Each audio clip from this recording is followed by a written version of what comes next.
direct du Sénat. Bonjour et bienvenue sur lesfrançais.presse. François Bayrou n'a pas obtenu la confiance de l'Assemblée nationale. Dès le lendemain, le président Emmanuel Macron a nommé Sébastien Lecornu à Matignon pour analyser cette séquence politique et le choix de l'ancien ministre des Armées pour former le nouveau gouvernement et l'impact sur nos Français de l'étranger. Je reçois Yan Chantrel, sénateur des Français établis hors de France et membre du Parti socialiste. Bonjour Yan Chantrel. Bonjour. Yan Chantrel, en début de semaine, 364 députés ont demandé le départ de François Bayrou, alors que de nombreux observateurs avaient souligné la pertinence de son analyse. Selon vous, s'agissait-il davantage d'une sanction personnelle que d'un désaccord de fond ? Non, c'est un désaveu et surtout un désaccord par rapport à sa proposition budgétaire qu'il a fait en juillet, qui était injuste, violente pour le monde du travail, pour les travailleurs. Et donc, il a été sanctionné par rapport à cette proposition. Et puis, contrairement à ce qu'il dit, il n'a jamais cherché justement à négocier ou à amender son projet. Donc, il a été victime de sa méthode, soit, mais surtout du contenu même de sa politique. Alors pour répondre au départ de François Bayrou, Emmanuel Macron a cette fois assez rapidement nommé à Matignon l'ancien ministre des Armées Sébastien Lecornu. Le nom circulait depuis quelques temps. Est-ce que ce choix va permettre d'apaiser la situation selon vous ? Dans un premier temps, le choix de Lecornu, on le vit comme une forme de provocation. Parce que justement, le président de la République ne prend toujours pas en compte les élections d'il y a un an. Il s'arc-boute sur son camp. C'est-à-dire que même plus le temps passe, plus il nomme des gens encore plus proches de lui, puisque Lecornu, il est là, il est ministre depuis 2017 d'Emmanuel Macron. Donc le président de la République s'entête vis-à-vis de sa ligne politique, justement, qui est combattue en tout cas sanctionnée, qui a été sanctionnée il y a un an par une majorité de Françaises et Français. Donc disons que ça commence très très mal, puisque ce choix n'augure rien de bon quant à la ligne politique qui sera défendue. Donc pas de cohabitation, en tout cas avec des gens de gauche dans un gouvernement piloté par Lecornu, à vous entendre parler. Est-ce qu'un projet commun de gouvernement est quand même possible ou pas ? Dans le cas contraire, comment, selon vous, on peut sortir de cette impasse ? Avec une nouvelle dissolution de l'Assemblée nationale ou avec la démission du président de la République, Emmanuel Macron ? Est-ce que vous la demanderiez ? Nous, ce qu'on demande, c'est surtout que le président de la République se remanie lui-même en prenant en compte les résultats des élections législatives et de donner justement, nous on proposait justement qu'on puisse avoir un Premier ministre de gauche qui aurait fonctionné de manière très différente, puisque nous on n'aurait pas utilisé le 49.3, on aurait respecté la diversité parlementaire en essayant d'avoir des majorités texte par texte. En fait, il faut juste changer de régime qui est désormais un régime parlementaire. Les choses devraient se passer au Parlement. En fait, la nomination du Premier ministre devrait émerger du Parlement et le président devrait juste acter. Il ne devrait pas être à l'initiative, puisque depuis un an, les Français souhaitent qu'il ne soit plus à l'initiative. Mais son obstination de vouloir continuer à peser sur la politique du pays alors qu'il a été sanctionné est un outil de blocage. Et tant que le président... Alors, ce qu'il faudrait que M. Lecornu fasse, c'est qu'il rompe justement avec la politique qu'il a lui-même mise en place depuis 8 ans pour réellement changer de trajectoire et résoudre les problèmes, notamment budgétaires. Alors il a promis cette rupture, on verra comment et avec quels premiers actes dans les jours à venir. Rapidement, vous critiquez le choix du président Emmanuel Macron, qui est pourtant constitutionnel, c'est la Constitution qui est construite comme cela. Il peut nommer qui il veut et c'est lui qui nomme et non l'Assemblée. Vous estimez qu'il y a là quelque chose peut-être à modifier dans le fonctionnement de nos institutions ? Est-ce que la Ve République finalement ne peut pas fonctionner dans le cas d'une Assemblée qui ne soit pas de la couleur du président, pour le dire comme ça assez simplement ? Oui, effectivement, on voit qu'on est dans une République à bout de souffle, une Ve République à bout de souffle, où justement le président s'arc-boute sur ses pouvoirs qui sont importants sous la Ve République. Donc normalement, une démarche démocratique, soit il a le pouvoir de nomination, ça nous ne le contestons pas, même si nous le remettons en question dans une autre constitution.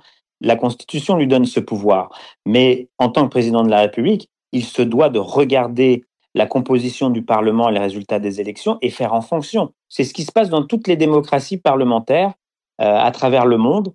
Les coalitions qui arrivent en tête sont nommés à Matignon. Et à partir du moment où il a fait cette première faute grave et en s'arc-boutant dessus, les mêmes actions produiront les mêmes problèmes, je dirais. Donc, il faut vraiment qu'il s'amende, il revienne sur sa politique économique qui a créé finalement le déficit dans lequel on est depuis 8 ans. C'est la politique qui a été mise en place qui a créé ce déficit de plus de 1000 milliards d'augmentation.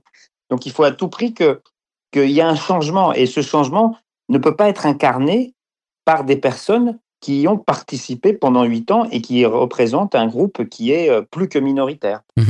Cette situation politique et financière impacte les Français de l'étranger directement, avec le risque de nouveau de ne pas avoir de budget. Et sans budget, il y aura des incidences sur les services consulaires, dans nos lycées, avec en plus une réforme du réseau AEFE qui est attendue, sur la santé, avec l'avenir de la CFE, c'est le quotidien des expatriés qui est aussi en jeu en ce moment.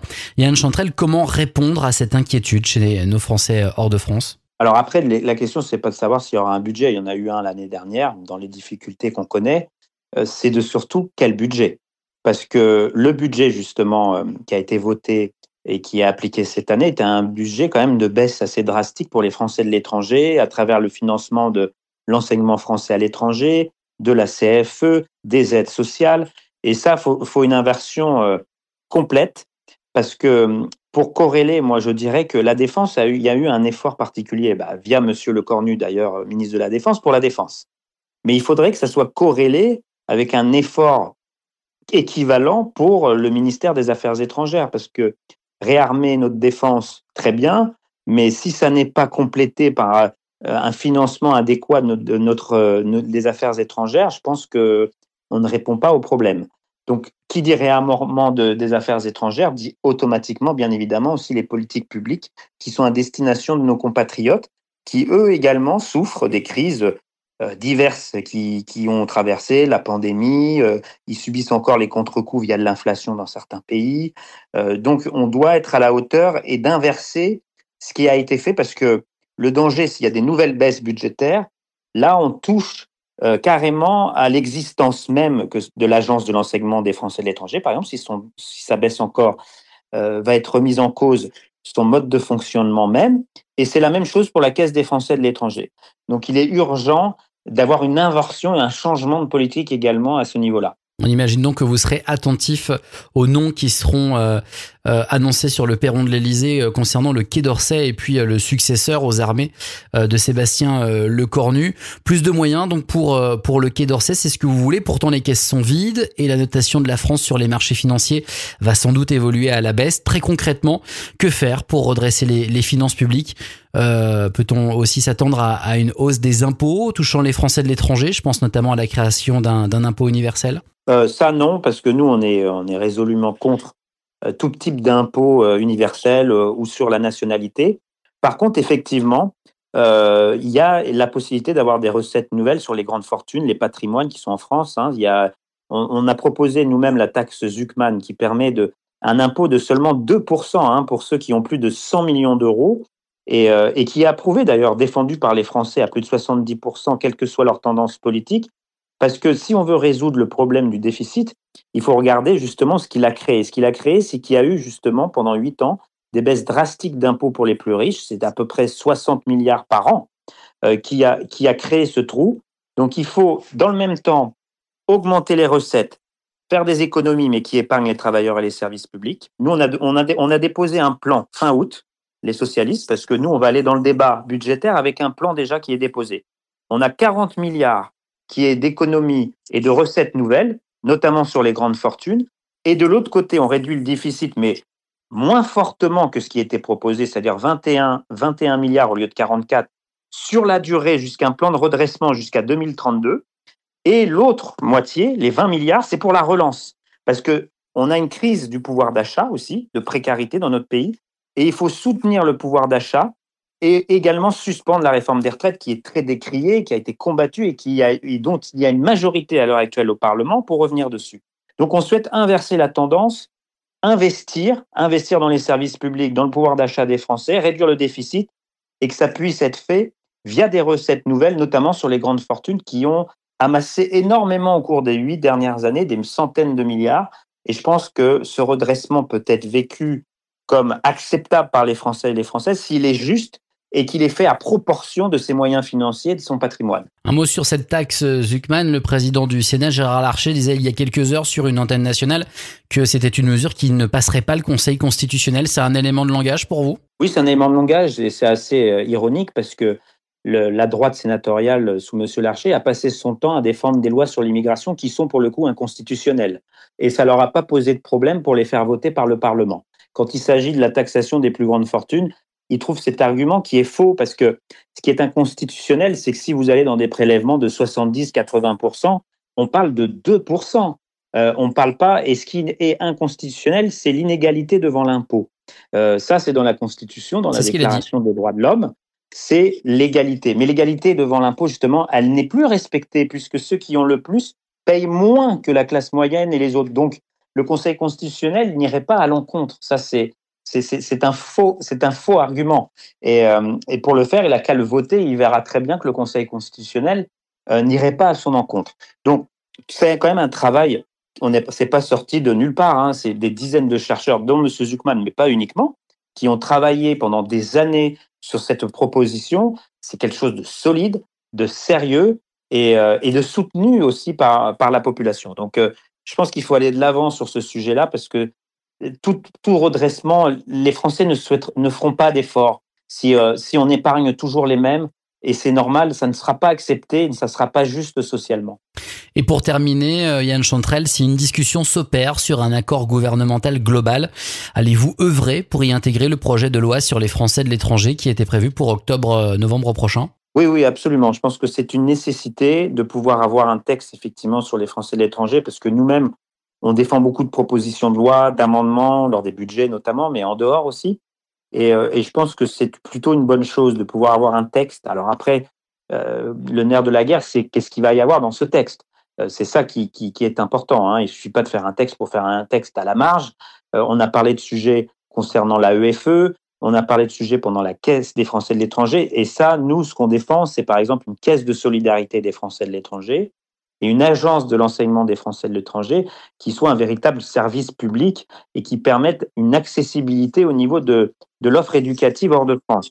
Et nous, on se battra en tout cas au niveau de ce projet de loi pour résoudre effectivement des problématiques que nous passons notre temps à défendre et à essayer de résoudre à notre niveau. Toutes les avenues, toutes les possibilités seront bien évidemment les bienvenues pour qu'on puisse avancer sur des sujets concernant nos compatriotes. Mais beaucoup d'éléments seront discutés de toute façon au moment du budget. Parce que ça, c'est aussi le nerf de la guerre concernant les Français de l'étranger. Le principal enjeu sur ce projet de loi, au-delà du contenu et des mesures qui seront très importantes, mais techniquement, il s'agira certainement de surtout aller convaincre les autres parlementaires, les autres sénateurs ou les autres députés. Est-ce que vous êtes favorable à ce que, au préalable ou dès que possible, un travail transpartisan s'opère, que ce soit au niveau des députés des Français de l'étranger à l'Assemblée ou des sénateurs des Français de l'étranger au Sénat ? Oui, après, on a l'habitude sur certaines problématiques d'être... on est alliés en quelque sorte, puisqu'il y a des problématiques sur lesquelles on peut avancer effectivement ensemble. Alors après, ce qu'il faut savoir, c'est que nous, au niveau de mon groupe politique, il n'y a aucun problème pour soutenir, en tout cas défendre les Français de l'étranger. Toujours très soutenu sur le sujet, il n'y aura aucun problème. Alors après, le but du débat, c'est de pouvoir sensibiliser. Moi, je vous dirais que le problème est plus à droite parce que nous, on en a défendu des propositions, par exemple, revenir sur la CSG-CRDS. Vous avez fait un amendement qui a été combattu alors que le Sénat le votait sans arrêt chaque année par la droite la dernière fois et l'Union centriste qui ont voté contre. Donc, la pédagogie doit être plutôt faite de ce côté-là parce que c'est eux qui ont validé les coupes de ces dernières années, même au Sénat. La droite sénatoriale, les centristes au Sénat ont participé et ont voté, Français de l'étranger également, parlementaires français de l'étranger, pour les coupes budgétaires dont on a parlé. Donc, des fois, il faut aussi convaincre des propres parlementaires des Français de l'étranger qui soit sont bien seuls pas vis-à-vis de leur groupe politique, soit des fois eux-mêmes cautionnent, valident et votent des régressions pour nos compatriotes hors de France. Merci beaucoup Yan Chantrel pour cette analyse de la situation. On se retrouve très prochainement, toujours sur lesfrançais.press. Merci à vous. En direct du Sénat.